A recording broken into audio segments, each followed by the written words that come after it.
Hello, hello à vous, chers parents. Eh bien, aujourd'hui, je voulais aborder la thématique du coucher des enfants. Coucou Cynthia, t'as réussi à venir malgré ton emploi du temps chargé du moment. Je voulais aborder cette thématique parce que vous êtes très nombreux à me poser des questions en lien avec ça et en fait à galérer. Donc en fait, la plupart des parents, j'ai l'impression, pensent que soit ils sont des mauvais parents parce qu'ils n'arrivent pas à emmener leurs enfants de façon sereine au lit, ou bien ils pensent que leurs enfants sont vraiment décidément les pires du monde et qu'ils sont terribles. Et en réalité, il y a tout simplement une incompatibilité de besoins. C'est que vous n'avez pas du tout les mêmes besoins que vos enfants en fait à ce moment-là. Vous avez envie qu'ils aillent se coucher parce que vous vous inquiétez de leur sommeil, de leur bien-être, que peut-être ils vont être fatigués le lendemain parce qu'ils ont école, ou bien vous voulez la paix, vous en avez marre, vous êtes fatigués, vous voulez vous-même dormir peut-être. Et eux, en fait, ils ont besoin de décharger leur tension de la journée, ils ont besoin de jouer parce que les enfants ont un énorme besoin de jouer qui ne s'arrête jamais, en fait, c'est ça que je voulais dire. Et aussi, ils ont très envie de passer du temps avec vous. Donc, comment faire avec tout ça? Parce que finalement, quand je dis difficulté de coucher, c'est vraiment ce passage pour aller se coucher, parce que souvent, les enfants sont dans leur jeu et ils n'ont pas du tout envie d'arrêter. Et puis, ça peut monter en escalade, parce que là, c'est l'heure et il faut aller se brosser les dents, sauf que ils ne viennent jamais. Ou alors, après, il y a des menaces et des cris et ça peut être hyper chaotique. Donc là, je vais parler vraiment de ce moment-là. Parce qu'après, il y a aussi les soucis dans la nuit, des enfants qui se réveillent et tout ça. Mais là, je me concentre vraiment sur ce passage au lit, on va dire. Et donc, j'ai envie de dire que là, il y a la première chose à aller voir. C'est comment vous êtes, comment vous vous sentez dans cette période. C'est-à-dire qu'il peut y avoir des transitions, il peut y avoir des choses que vous, en tant que parent, vous vivez mal. Par exemple, je ne sais pas, vous changez de boulot, votre enfant est peut-être en train d'entrer à l'école alors qu'avant il était à la crèche, ou il change d'école, ou vous avez déménagé, ou vous vous êtes séparés. Donc tout ça, en fait, ce sont des choses qui sont importantes d'aller voir, parce que si vous êtes vraiment pas bien dans une période, vos enfants vont le sentir et en fait ils vont pas pouvoir savoir ce qui se passe, et parfois il peut y avoir justement la nervosité qui monte. Donc en fait c'est super important de leur dire ce que vous traversez sans rentrer dans les détails. Simplement, voilà, en ce moment je suis stressée, ou en ce moment je vis des choses qui font que je m'énerve plus facilement, je suis plus sensible.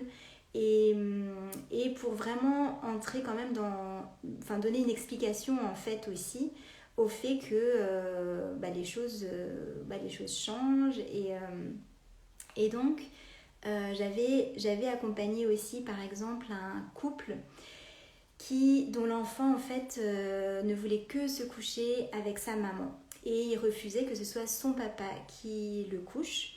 Et donc ça, c'était aussi nouveau, c'était une transition, et la première étape qu'ils ont eu à faire, c'était de parler à leur enfant pour lui expliquer, voilà, là en fait, ça a toujours été maman qui t'a couché, et maintenant il est temps que papa prenne le relais à ce moment-là, et on a très envie que ça se passe sereinement. et voilà comment ça va se passer petit à petit. Et comme ça, l'enfant est aussi préparé à ce qui se passe. Donc si vous vous changez de lieu, vous déménagez, il y a des choses qui vont être différentes dans son environnement, c'est super important vraiment de poser des mots et finalement de se préparer aussi à accueillir ces émotions qui peuvent ne pas être évidentes.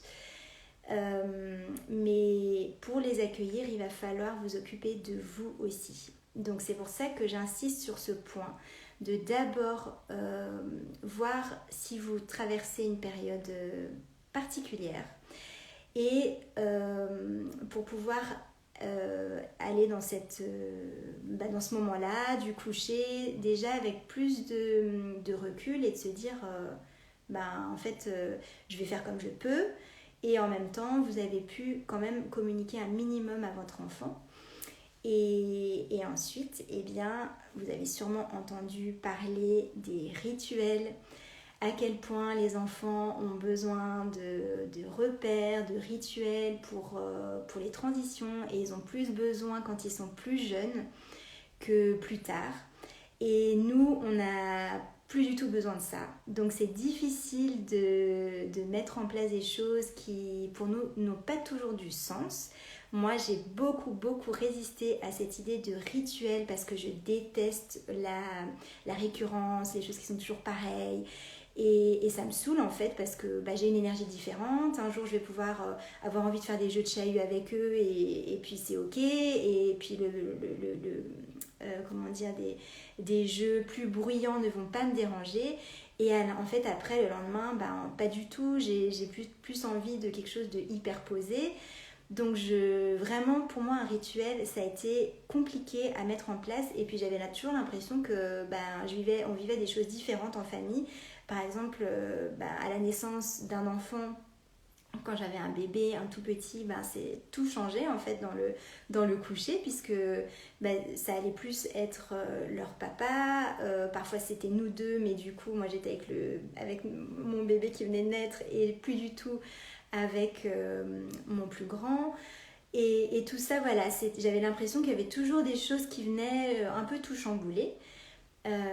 Mais j'ai quand même constaté que c'était hyper important. Et donc là par exemple mes filles ont 5 et 8 ans et les soirs quand elles ont école c'est hyper difficile, elles ont besoin de décharger à fond, elles rient énormément mais elles m'écoutent plus du tout, elles sont plus du tout là et c'est très compliqué même d'entrer en connexion qu'elles m'écoutent quoi.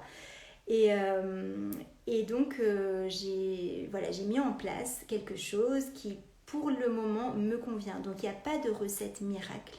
C'est juste que vous allez trouver, tâtonner les choses qui vous conviennent. Donc c'est super important que ça vous convienne à vous et évidemment que ça convienne à votre enfant. Mais votre enfant va résister au début parce que c'est nouveau. Donc c'est important de persévérer. Ça va durer 2, 3, 4 jours, 5 jours avant que ce soit vraiment une transition plus sereine. Mais au fur et à mesure, votre enfant va avoir ces repères-là et ce sera plus facile pour lui de se mettre en route pour le coucher. Et en plus, si ça vous convient à vous, ce sera plus facile aussi de poser des limites, de dire non, même si l'enfant a envie de jouer encore, non, en fait là c'est le moment de se brosser les dents et voilà, et ça peut être très... Bon, moi par exemple j'allume une bougie, j'éteins les lumières et en fait je chantonne quelque chose et je leur explique qu'à ce moment-là on va chuchoter et on va se brosser les dents. Et au début c'était vraiment pendant 3-4 jours c'était pas possible quoi. Mais au fur et à mesure elles se sont habituées donc elles chuchotent, on va se brosser les dents, se mettre en pyjama.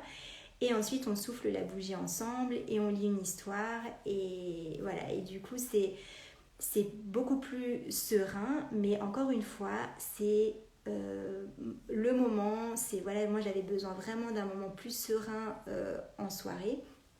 Et alors qu'elles avaient besoin de décharger à fond. Mais j'ai pu constater qu'en fait, S'il y a quelque chose de récurrent, elles arrivent à se canaliser quand même. Donc ça correspond à ma famille, donc ça ne va pas forcément vous correspondre à vous. Donc trouvez, tâtonnez et surtout persévérer dans ces petits pas qui vont faire que vous allez trouver en fait votre touche, ce que vous avez envie de vivre avec votre enfant avant qu'il aille se coucher, parce que quand même, moi j'ai pu vivre des moments vraiment compliqués où on s'énerve tous, où ça finit en cris et ça touche vachement en fait finalement cette culpabilité de ne pas y arriver, de finalement de s'énerver et voilà. Et donc là, ce que je vous propose, c'est vraiment de faire un pas vers un cercle plus vertueux. Vous allez vous sentir aussi des meilleurs parents et ça, c'est super, super important. Voilà, donc bonjour Jean-Jacques et bonjour André.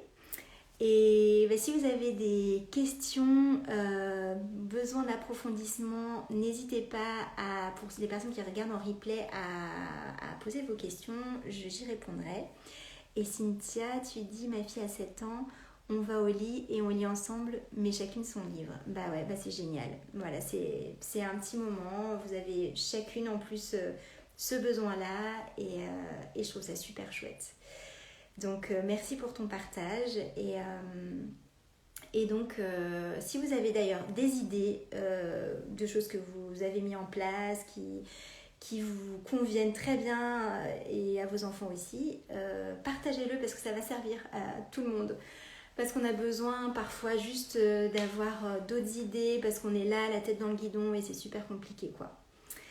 Donc voilà, et bien je vous souhaite une très belle soirée ou journée selon quand vous regarderez le replay et je vous dis à très bientôt.